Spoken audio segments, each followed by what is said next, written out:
glimpse of the gridiron glory of the 1940, in a nation on the cusp of change, a sporting spectacle unfolded, a clash of titans that would etch its name in the annals of American football. From the roaring stadiums of autumn, we bring you the tale of the National Football League season, a season that culminated in a championship game of legendary proportions. Witness the mighty Chicago Bears, a force of nature, as they collide with the Washington Redskins in a contest that defied all expectations. This is not just a game, but a moment in time. A time when the T formation revolutionized the sport and records were shattered like never before. And to guide us through this historic event, we have a special guest, historian Jeff Berckes, to shed light on the players, the plays, and the sheer astonishing score that still echoes through the ages. So settle in, folks, and prepare to be transported back in time of leather helmets and gridiron grandeur. This is the story of the 1940 NFL Championship game, a day that football fans will never forget. This is the Pigskin Daily History Dispatch, a podcast that covers the anniversaries of American football events throughout history. Your host, Darren Hayes, is podcasting from America's North Shore to bring you the memories of the gridiron, one day at a time. Hello, my football friends. This is Darren Hayes of PigskinDispatch.com. Welcome once again to the Pig Pen, your portal to positive football history. And we are in championship season. And during this off season, we're going to talk about all of the NFL championship games prior to the Super Bowl. And we are all the way up to 1940. We're in the World War II era here, and we've got some exciting things going on. In particular, one team was pretty dominant here in the 1940s. And we have an expert on tonight, a historian from the Windy City. His name is Jeff Berckes. Jeff, welcome to the Pig Pen. Hey, Darren, thank you for having me. Really excited to talk about the most exciting era of Chicago Bears football. Yeah, this is a great era because it's a great era for professional football, and what really is not appreciated because you really had four teams that this whole like 10-year period between the Bears and the Packers and the Giants and the Redskins in the East, just really battling it out and each taking turns so far, going into the late 1930s. And now that the Bears start to show their dominance, and it gets kind of fun with some great names in history. So we're excited to hear about that. But before we do, why don't we learn a little bit about you? This is your first time in the Pig Pen, and maybe you could tell our viewers a little bit about what you do, your podcast, and anything else you do with football history. Yeah, absolutely. So I've been writing for Windy City Gridiron, which is part of the SB Nation umbrella. I've written for them covering the team for about 10 years. I do a little bit of everything. I like to consider myself sort of a utility infielder. So do a little history, do some stats, do some X's and O's, do some current team coverage. And so that's kind of my role over there. So I'm an assistant editor there. And then I am co-owner of Second City Gridiron, which is a podcast channel, also a YouTube channel. So check us out there. My co-host, Lester A. Wiltfong, on Bear and Balanced. That's our flagship podcast for that. And we got a lot of other great podcasts on that channel as well. Well, we can tell just by your background of writing and what you write about and looking at your wall behind you, we know we got the right guy to talk about the Chicago Bears and their history. So we are excited to learn a little bit about the 1940 season and the Bears. So I'll let you take the show. Well, Darren, I think we have to start the 1940 conversation in 1937. I think that's the place to start. So the 1937 season ends with a little bit of a disappointment. Obviously, you've already covered that in your episodes here. But the disappointment really starts, I think, when Bronco Nagurski shows up in George Halas's office and is asking for a raise. And George Halas does not give him that raise. He basically calls Bronco's bluff. Bronco Nagurski has another option, though. He can go into professional wrestling. So at the time, Bronco Nagurski is probably the best player or one of the best players in the entire National Football League. He's not, too old. I would say he's probably late prime. He could continue playing pretty good football for them. But he has a better option. And he had been wrestling and playing football at the same time, which I think is a pretty big demand on a human body now as it would have been back then. And so he wanted to just do one of those, asked for a commensurate amount that he was going to make in wrestling, and George Halas wouldn't give it to him. And so now you go into 1938 and the Bears go from, losing in the championship game in 1937 to being a pretty average team because you just lost the best player in the league. And you didn't replace him. You couldn't replace him. And so now you have basically an average team. And so I think in 1938, George Halas decides I have to do something. I can no longer run the Nagurski scheme without Nagurski. We're going to have to figure something out. And so about midway through 1938, George Halas makes a pretty amazing trade, something that would not be allowed today, where he sends a couple of linemen over to Pittsburgh for their next year's first round draft pick, which we'll get to here in a little bit. And then he's been in conversations with the University of Chicago's Clark Shaughnessy, who, if those of you that are very much into history will know the name, he pops up as a potential, coach to go into the Hall of Fame. He's still well thought of from the historian perspective. But he and Halas have been scheming on how to improve their T formation. So he's been playing with this at the college ranks. And George is interested to see if Shaughnessy can maybe come on board and help him in the pro ranks. So in 1939, I think is when they draft the players that are going to really help this, this particular run that they have. And then we get into some of the players that are going to be important. So I just figured maybe we stop there. Like we established George Halas as the coach, but also George Halas as the GM is pretty brilliant. And I think if you really take apart what he was able to do for the National Football League, this is where I think he really solidifies his Hall of Fame status as both a general manager and as a coach. I think he's pretty amazing right now in the 1939 and 1940 drafts.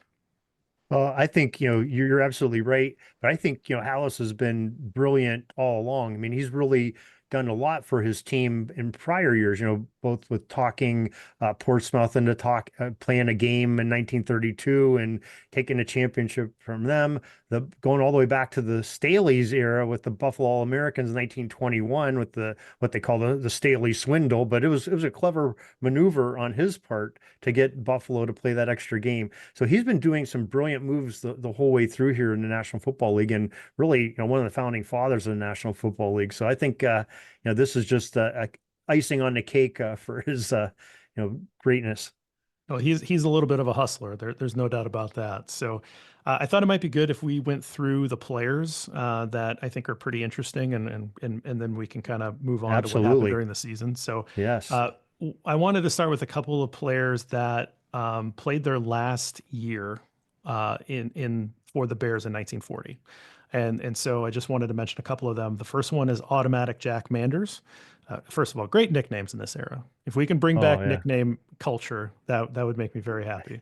But Manders played from 33 to 40. He's from Minnesota, and basically was just one of the best kickers in the early NFL. Just has his field goal percentage and his extra point percentage was really high, which a lot of people kicked. You don't have the unlimited substitutions at this point, right? So who's on the field, who's our best kicker, right? So you got a lot of guys scoring points, but he was particularly good as a kicker and known as such. So he ended his career with a championship, and he made an all-pro team a couple of times.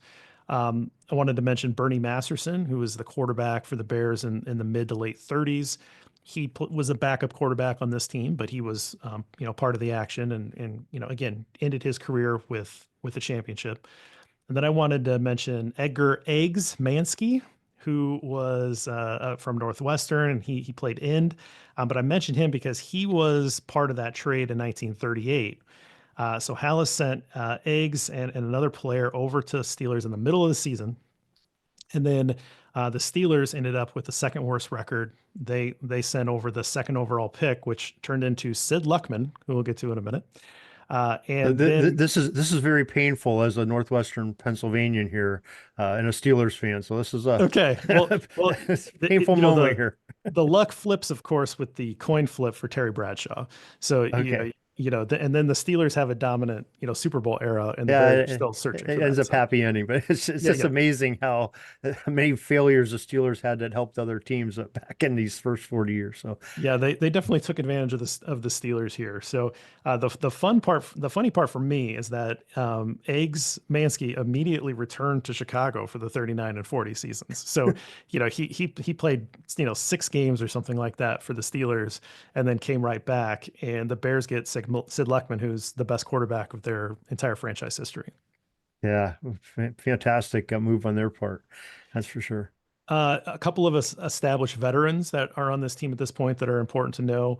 So you have George Musso, nicknamed Moose, of course, not only because Musso, but because he was a big guy. Went to Millikan University, which if you know where that is, that's fantastic. But I looked it up, and then I was like, oh yeah, of course, it's in Decatur, Illinois. So you mentioned the Decatur Staleys already, so there you go. He's a Hall of Famer. He played right tackle in the 30s and then moved into guard. So he would have been the right guard on this team. Big name, again, a Hall of Famer. He was named to the 75th anniversary team. Bigger guy, he's 6'2", 260.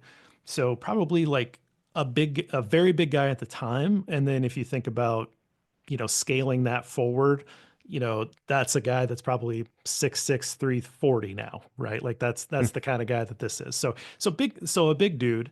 And then he played for quite a while. So he was, again, started in 33 and he played 128 games. And, we're talking shorter seasons at this point. But Right. 128 games, which I believe would have been a franchise record at that point. And then the first draft ever in 1936, again, established veterans on this team. The first draft pick for the Chicago Bears, pick 6, is Joe Stidehar, tackle from West Virginia, Hall of Famer, played from 36 to 46. And then, he served in World War II, so he was gone for a couple of those. 4-time All-Pro, 3 championship teams and the Hall of Fame 1930s team. So really big player. And then, we'll get to him, I think, in the next episode where he kind of comes back again as well in a different way that I want to mention. And then Right. Danny Fortman was drafted in round 9, and he was drafted because George Halas liked his name. Didn't know anything about him, just thought that's a good name, Dan Fortman. Let's bring him in. Sounds tough. And Fortman ends up being one of the best players. Now, smaller guy, probably my size, right? Like who I have no business playing in the NFL, right?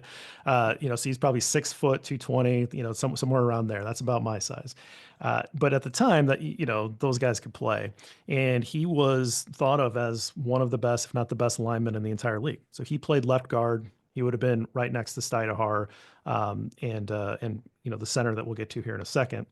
The interesting thing about Fortman is that he went to Colgate, and then he wanted to be a physician. And so he got into medical school out east, and Halas drafted him and then had to convince him to come to the University of Chicago for medical school. And so he had to work Halas's magic to basically work his class schedule so that Fortman could study to be a physician and also play professional football. Again, Wow, he's a hustler. Yeah, that's quite a task to do. He's got to be during football season. That's right when school's starting up and medical school. That's no easy task, and trying to get all your residency and everything else in with that. Wow. So eventually Fortman, he goes into World War II as a medic. And then when he comes back, he's done playing at that point. But when he comes back, he's a team physician for the Rams. So he has a life in football after this, but it is through the medical profession. So kind of interesting. I know there was a guard, an offensive lineman for the Chiefs a few years ago. I think Duvernay, maybe I can't remember the name, but he left football to go during COVID. And people were making a big deal about, hey, this is like the first doctor. And I was like, nah, not at all. I mean, I know of at least 2 from Chicago, and one of them's in the Hall of Fame. So Danny Fortman's a really big deal on this team and in this era. And then the 39 draft and 40 draft, what we'll get to. I already mentioned Sid Luckman from Columbia. He's an all-timer, 5-time first-team All-Pro. Everybody's going to mention Sammy Baugh as the best quarterback in this era. I think that I understand that. I do think that Luckman deserves to be in the same breath. I think that Sammy Baugh is the best player because he was also incredible on defense. He was a great punter, but he was just a really great football player. And Luckman was a bit of a liability on defense. He made some plays here and there, of course, but like he was a bit of a liability. So he gets subbed out a lot. But I think just as a thrower of the football, Luckman can hang. Like he's got some records that I think you have to at least consider him for best quarterback of the era.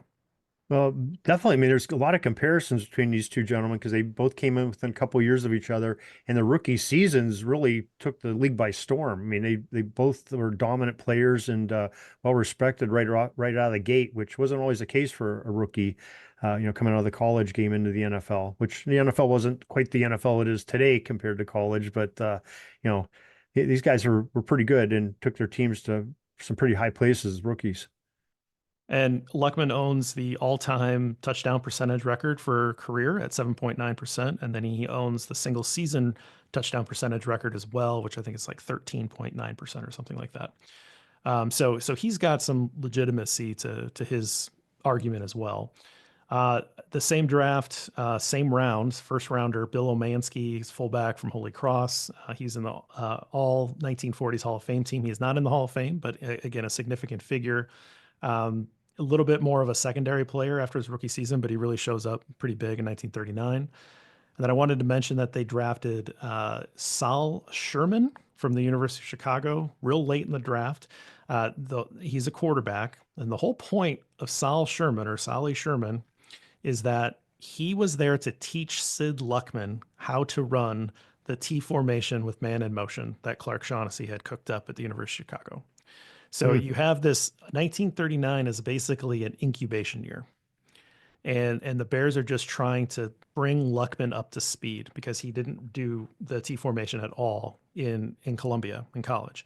Hallis and Shaughnessy saw him, from afar. Supposedly, he had a file on Luckman back in when Luckman was in high school, and so he'd been scouting this guy for a long time. Luckman doesn't have an interest in playing professional football, though. So again, the hustler, George Hallis, has to go and convince him to join the Bears. So I mean, he goes out to New York or maybe is able to bring him in. I can't remember where it is, but they have conversations. They take his wife out to dinner. Luckman thinks that he's going to go into the family business, which is trucking in New York. And Luckman's never been west of New York, right? Like this is where he's lived his whole life. And, he's read about Chicago, but he's never been there. Why would he go? And he never saw himself as a professional football player. So Hallis has to really, lay it on thick to be able to get this guy that he's really drooling over to be able to run what he thinks is the next big thing in the NFL. Yeah, and I think I've read a lot about this, that many of the Giants fans, for him being in Columbia, playing in the city, and them watching so much of his collegiate career, they were thinking the Giants were going to take him. He was going to, take over for Ed Donowski and some of the other great Giants quarterbacks. So I think there was some disappointment in New York when, that trade came with Pittsburgh and the Bears, jumped up and grabbed. And of course, they would have had the last pick anyway, because I think the Giants would have had the last pick that year. But, just tremendous gain by the Bears, and to have those two first rounders that really help out their rookie year. Just amazing stuff by the hustler Hallis. So, and then we'll finish it off with what I think is potentially an even better draft in some ways. The 1940 draft, again, another kind of crazy trade that allows the Bears to get the Eagles pick this year. That was used on George One Play McAfee, another incredible nickname we got to mention. And McAfee, he's selected the second pick and then sent over to Chicago immediately. He's from Duke. He's kind of this Swiss Army knife. He's kind of an all-around guy. Not only is he a good runner, but he's a great pass catcher out of the backfield. He plays really good corner. He's a great punt returner. He's a great kick returner. He's all 1940s team. He's in the Hall of Fame. I know for a lot of historians, McAfee has kind of a thin resume, but he missed, a big chunk of his prime due to military service. I think he's just really fun. And in one of the books, one of the history books that I had, they also call him the Jackrabbit, which I think is one play is a great nickname, but I like the idea of the Jackrabbit, right? They're just really nimble and quick. In his career, he had 3 touchdown passes, 21 rushing touchdowns, 11 receiving touchdowns, a couple kick return touchdowns, a couple punt return touchdowns, and then a I don't know what they call it, but it's either a blocked kick return or a missed field goal return for a touchdown. And then he had a interception return for a touchdown. Those are just regular season marks. I can't imagine. It's almost every way that you can score. He doesn't have a fumble return for a touchdown that I could find. I don't know that there's any other player in the history of the league that could say all of that. Yeah, that's pretty amazing. Pretty amazing stuff. Yeah, I mean, like Deion Sanders would have punt return, kick return, interception return, maybe he has a fumble return, but he doesn't have a passing touchdown. He doesn't have a running touchdown as far as I know, right? So you start to kind of think like, well, is there another guy that could even come close to this? And I just don't know that there is. Yeah, there might be a few in there, but that's it's gonna be hard to find somebody who's done that much and be that successful. Maybe Baugh, maybe Baugh has some because he had some picks and he must have had a pick 6, I would imagine. Yeah, it could be. I don't know if he did much punt returning or anything like that, but it just goes to show you that he, the one play moniker was really accurate for him. The Bears' own pick in that first round, they take Bulldog Turner, center out of Hardin Simmons, which again, these random colleges that these guys went to back in the day, all these guys be playing, SEC football nowadays. But so he ends his career, he's a 7-time first team All-Pro, all 1940s team. He's part of all 4 of the Bears championships in the 40s, played from 40 to 52. When he retires, I'm almost positive that he owns the team record for most games played, 138 games. So also continuing George Trafton's, legacy at center. And so the Bears have 2 Hall of Fame centers, and they've had a couple of really good ones, Jay Hilgenberg in the 80s, Olin Kreutz in the 2000s. So the Bears actually have a really strong history at center that I don't think gets talked about enough because everybody talks running backs and middle linebackers. Yeah, that's quite a track record. And center really had an important position in this single platoon football. They were basically the middle linebackers of their day too. So they really had to be good athletes. And there was a little bit more pulling and things. They had to be a little bit more athletic than some of the centers we see today that are just sort of clogging the middle up the keep rushers off their quarterback. Yeah, but, centers today are just losing gracefully, right? Maybe they were a little bit more of weapons back in the day. In the 3rd round, they took Ken Kavanaugh, who I don't think gets talked about enough, but he was an end from LSU. He's on the all 1940s Hall of Fame team. He's not in the Hall of Fame, although I think that you could make a pretty good case. I just don't know why. I think he's maybe a little soft-spoken. He wasn't a guy that really looked for attention, and so maybe he didn't really stick around football, as far as I know, to keep himself in the limelight. But he still owns the franchise record for touchdown catches, which part of that is just sad on the Chicago Bears' part. But he has 50 touchdown catches, and which is, I think, pretty remarkable playing in that era. He led the league twice, and then he served 42 through 44. So he missed 3 seasons in the war. Yeah, everybody was losing quite a few people that were serving in the war, but the Bears really were resilient in their years of what they did. I mean, they even lost Hallis for a while, didn't they? They lost Hallis midway through the 1942 season, which is in part why I think that they weren't able to complete that run. But we'll get to that in the next episode. Okay, all right. This great players though, and great descriptions of them. I'll just mention one more. Young Bussey, quarterback from LSU, so he would have been roommates with Ken Kavanaugh. They had a really good relationship. He's the only player to die in the war from the Chicago Bears. So he died in service. He was a reserve quarterback in 1940. Well thought of guy in that, and then he was the one guy that passed away. So I wanted to just mention him because he's an important part of Bears history as well. Yeah, national hero. So And we Yep, thank absolutely. him for the service. Yeah, most definitely. So what happened during the season? We have all this talent pulled together. How do the Bears gel, and what's the competition level like in the NFL? So I think 1940 is interesting because they're still really just kind of it's starting to click. It's starting to come together. But you look at all of the records and the game scores, and you watch some of this, and it's fine. They're a good football team, but they're not great, right? I think they had an 8-3 record. They lost to Washington, late in the year, 7-3. So they're fine, but they're not, this you would never have predicted that they would blow out Washington in that championship game, right? Like you would have thought that maybe it was going to be a close game, maybe you're gonna have a battle on your hands, but at no point would you have thought that it's just going to all come together and you're going to see this epic blowout. So yeah, it's so tell us a little bit about it then. Yeah, so What happened in the game, and how were they so dominant?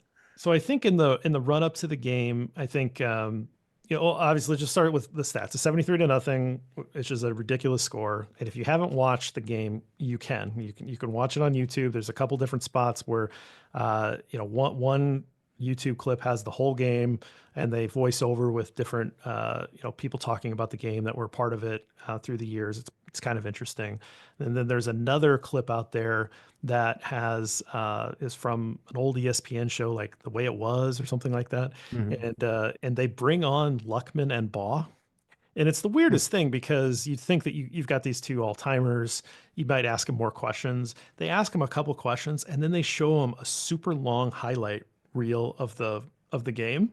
So I mean, you get to see like a real condensed version of the game, which is fun. And then they'll have like the floating head of Luckman when a play happens, or a floating head of Bob when on the bottom of the screen when something happens that all of it went well for the Bears and went poorly for Washington. But that one's pretty interesting too. So I would encourage you guys to go out and look at it, and just you get a sense of what the game looks like at that point, and you can kind of see the difference between the two squads and what they're running on offense, and this idea of the T formation and the man in motion. What does that look like? It's really that there's three guys in the backfield lined up straight across the back. The quarterback takes the snap, and there's little pivots or fakes and dekes, but generally they're going to have one of those backs move in motion to one side of the formation or the other before the ball snapped. And so you're getting closer to, it's the first iteration of modern innovation for offense, right? Like it's the first time you're trying to move away from the wing, and you're seeing motion, which you see every week in the NFL all the time, and you're getting one back out of the backfield and you're stretching the field, right? So, eventually you're just going to have two backs in the backfield. You're going to have more pro set formations or I formations, right? And then the next iteration is you're going to have more single back formations, and it's pretty much what we see today, where we're at 11 personnel. But a lot of the game, the Bears are shifting over into 22 personnel or what have you. So it's interesting to see that in 1940 this was a huge innovation, because you're going away from like the one way that football was played, and it became such a huge first mover advantage for the Bears, because they're the first team to really do this. So it's the most points scored by one team in an NFL game in NFL history. So all 100 and whatever years we're up to, no one has scored more than 73 points. So this championship game, this is still the record, 73 points. Obviously, it's the biggest margin of victory. That's goes without saying. It's the first NFL title game that was broadcast on national radio. So maybe not the most competitive battle, but it was just an important marker in the NFL, is that they were able to get this game broadcast nationally. And then leading up to the game, Hallis really focused on a few things. One, he wanted to do everything he can to keep Sammy Baugh off the field. Pretty good scouting. And again, there's not unlimited subs. It's a different era of football. I know you understand this, Darren, but if you take your quarterback out, he's out for the rest of the quarter. He can't come in until the next quarter, right? Right. Hallis put his coaches and his players through intense film study, which they really make a note of this and throughout the different history books that I've read, because this wasn't normal. This just wasn't like what you did all the time, right? But Hallis was pretty, obsessed with watching the films and really tailoring game plans to what he saw as weaknesses, and then shuffling out plays that weren't working against the defenses that he saw, and putting in new ones, or really emphasizing the ones that did work, or adding little tweaks off of it. So he was a really good game planner and really good student of the game, and encouraged his players to do the same. Clark Shaughnessy comes back. So in 1940, Shaughnessy takes over Stanford, and so he's out west, but he comes back on the lead up to this game. So he adds in his kind of mad scientist stuff of what he had learned over the last year with Stanford, and he just won the Rose Bowl by a blowout. So he's already kind of the talk of the town here. So he comes back and he adds in his little magic potions. And then Hallis also, a master motivator. He uses some bulletin board material, literally.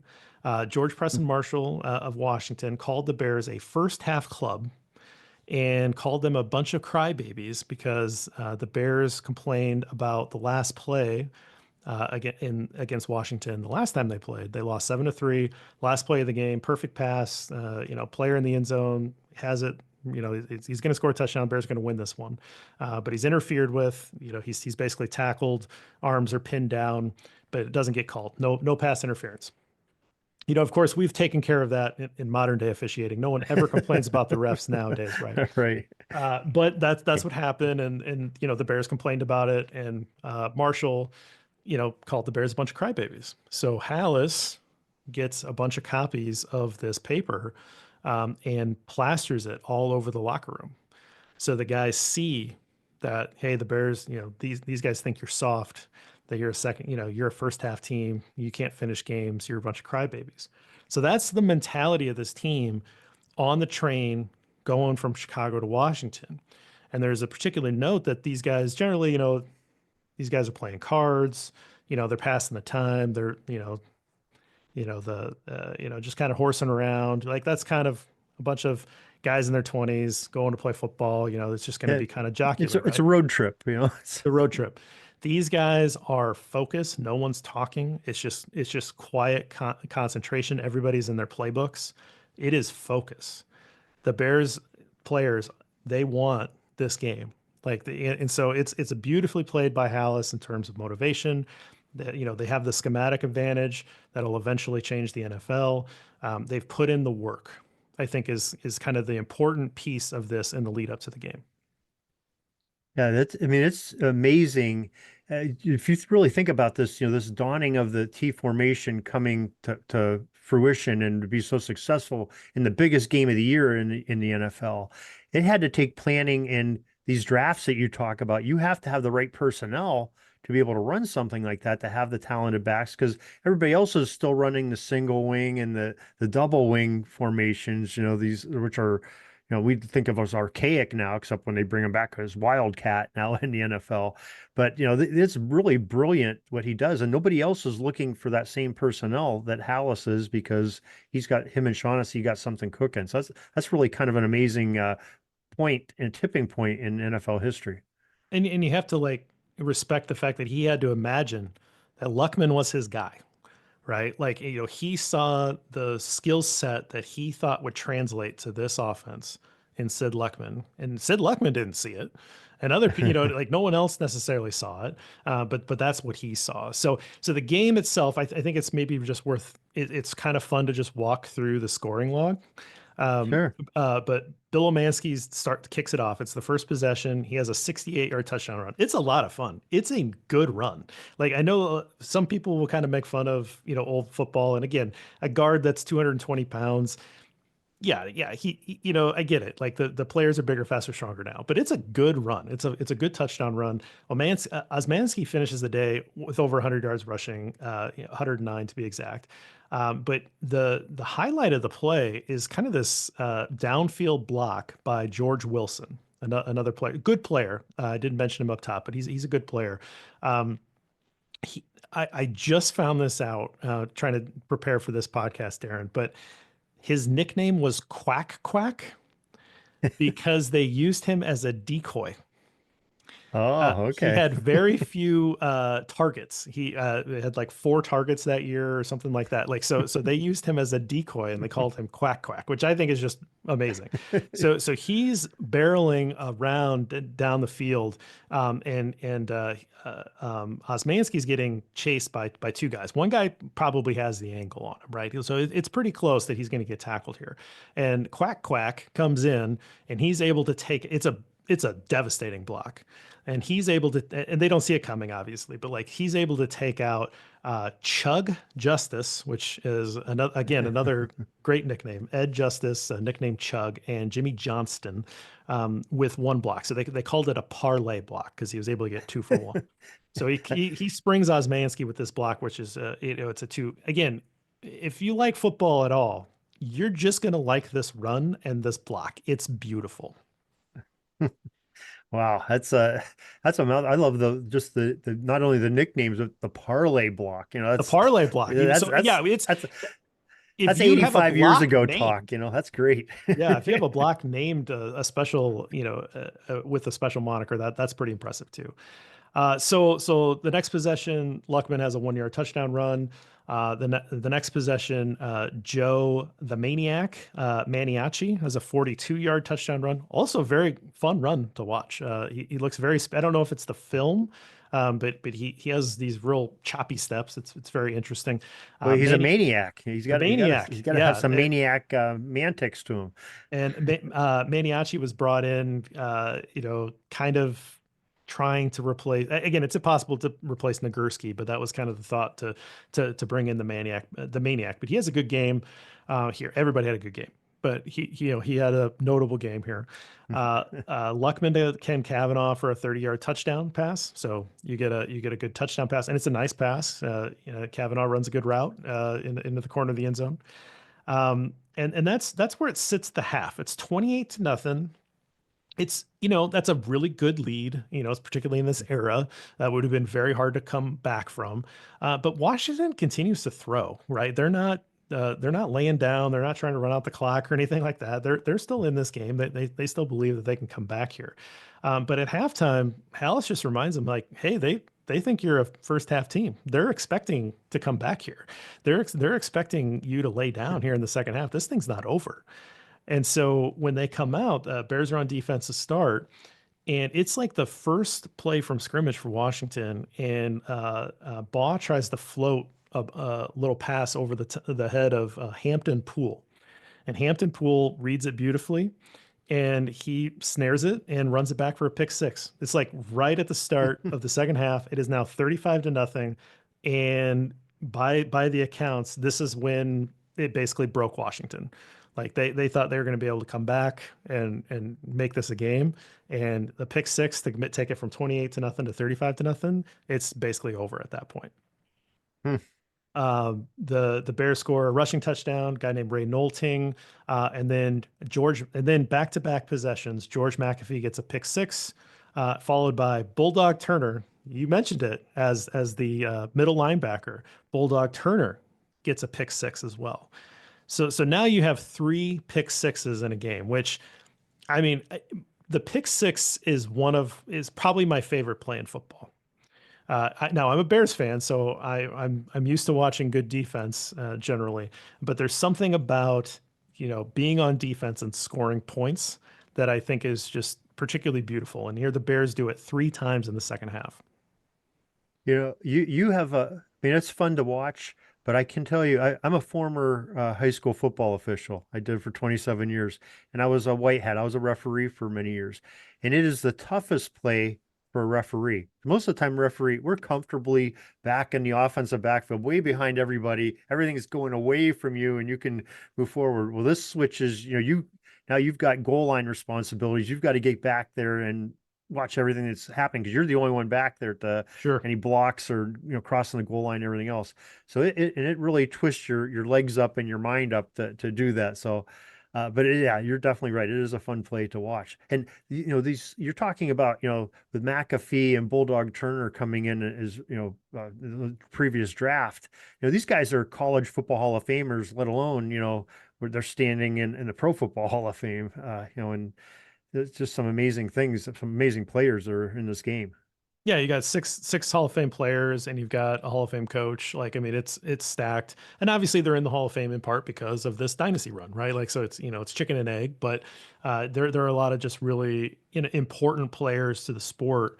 Just to kind of finish out the scoring, Famigletti has a 2-yard touchdown run, and the point after touchdown attempt was not a kick. So the Bears they're spreading the ball out at this point, right? Like, hey, have you scored yet? They're literally asking people in the huddle, like, did you score yet? And then when they get a touchdown, different guys are kicking the point after touchdown. Like, the scoring log is ridiculous. And so at this point, the officials are like, hey, we ran out of footballs. We only had so many footballs for the official game. They ran out of those because they kicked them in the stands. There's no net back then. They become souvenirs for the fans. And so Washington had to get some of their practice footballs, and they added those to the game. Those are almost gone. And so the officials are like, you can't kick an extra point. You have to like go for it the old fashioned way. So we would think of it as a 2-point conversion. Back then it was still worth 1 point if you went for it, as an offensive play and not a kick. And so Saul Sherman throws to Maniaci for a point after touchdown. So I mentioned Saul Sherman earlier, like he was really only there to teach Sid Luckman the T. But he gets in on the scoring action, which I think is pretty cool. Harry Clark scores a 44-yard run and a 1-yard run. He was asked in the huddle, who has scored, who hasn't, and he said, I haven't scored yet, even though he had, because he thought that would make him memorable. So shout out to Clark. I'm mentioning that on this podcast so that you can be remembered. But I think all told, you have 11 touchdowns. 10 different players scored those touchdowns. 7 of the 10 conversions for pass for the point after touchdown were made by 6 different players. So Mander, Automatic Jack had one. Bob Snyder, who replaced Automatic Jack after this year, he had 2. Dick Plassman had one. Plassman is interesting because he is the last player in the NFL to play a game without wearing a helmet. He played without a helmet in this game, and in the next year, he went off to war and he came back as a player, and they had made a rule, and they're like, no, you have to wear a helmet now. But he's known as the last guy. Joe Stidehar, the tackle, had an extra point, and so all told, I counted up 16 different players in the record book that were involved in a scoring play, one way or another. Wow. And you're lucky if you get 16 players in a season, even in our extended seasons now, scoring on a team. Wow, that is amazing for one game and the championship game. On top of that, that's really great. So I think a couple other notable things that I think are interesting, looking at it from a modern lens, I'm a box score kid, right? Like, this is how I grew up. Like, I'd look at box scores in baseball and football. Like, this is how I, cut my teeth on understanding was with the statistics part of this. But Bears win the turnover battle 9-1. They had 8 interceptions. And so I think that that's important to note, though, is that Washington kept throwing the football, right? They could have tried to run this ball out, but they threw it 51 times, which in this era is a ton. Like, that is crazy. They did not stop, and the Bears just kept taking it away from them, right? The Bears on their end, they tried to run the ball. Right. They weren't really trying to run it up. I mean, I'm sure they were happy to run it up, but they weren't trying to run it up from the perspective of, well, they're airing it out. Right. They were 7 for 10 in passing in this one for 131 yards and that 1 touchdown from Luckman. Luckman himself was only 3 for 4 for 88 yards. So it'd be ridiculous, right? There's the biggest blowout ever, most points scored ever. The quarterback, the starting quarterback, threw 4 times. Jeez. It's just ridiculous. So the Bears run 53 times for 381 yards, 7 scores. Washington only ran 15 times for 5 yards. So they weren't very successful when they did run. But I think it's just this wouldn't happen today because the team that was losing, I think, would wave the white flag, they'd pull their quarterback, they'd start running the football, and then the team that was winning would see that, and they would start running fullback dives up the middle or whatever, like they just kind of run the clock out, right? So I don't think you'd ever see this again from a practical standpoint, but it's just interesting looking at it like, well, Washington didn't let up, so why should the Bears?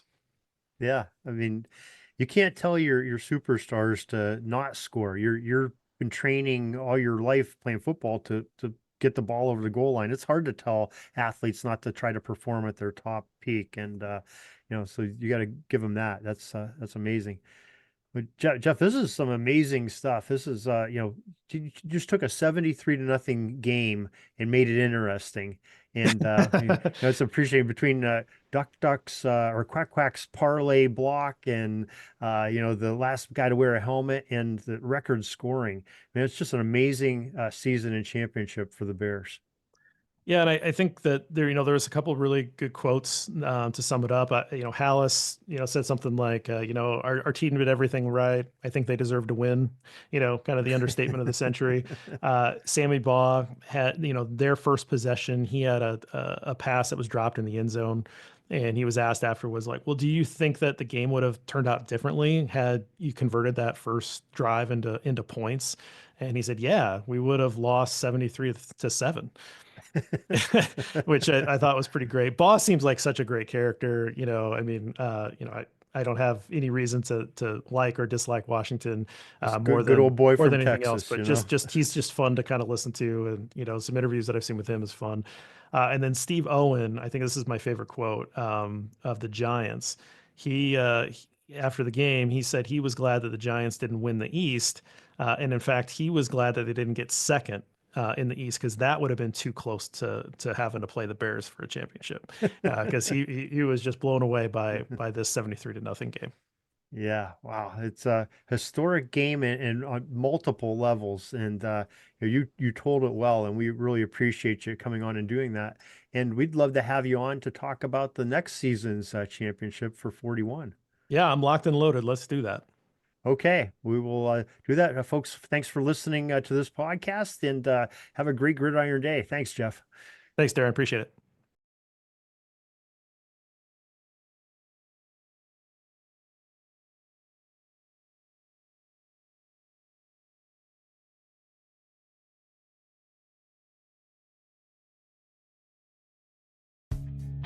That's all the football history we have today, folks. Join us back tomorrow for more of your football history. We invite you to check out our website, pigskindispatch.com, not only to see the daily football history, but to experience positive football with our many articles on the good people of the game, as well as our own football comic strip, Cleat Marks Comics. Pigskindispatch.com is also on social media outlets, Facebook, Twitter, Instagram, and don't forget the Pigskin Dispatch YouTube channel to get all of your positive football news and history. Special thanks to the talents of Mike and Gene Monroe, as well as Jason Neff for letting us use their music during our podcast. This podcast is part of the Sports History Network, your headquarters for the yesteryear of your favorite sport. You can learn more at sportshistorynetwork.com.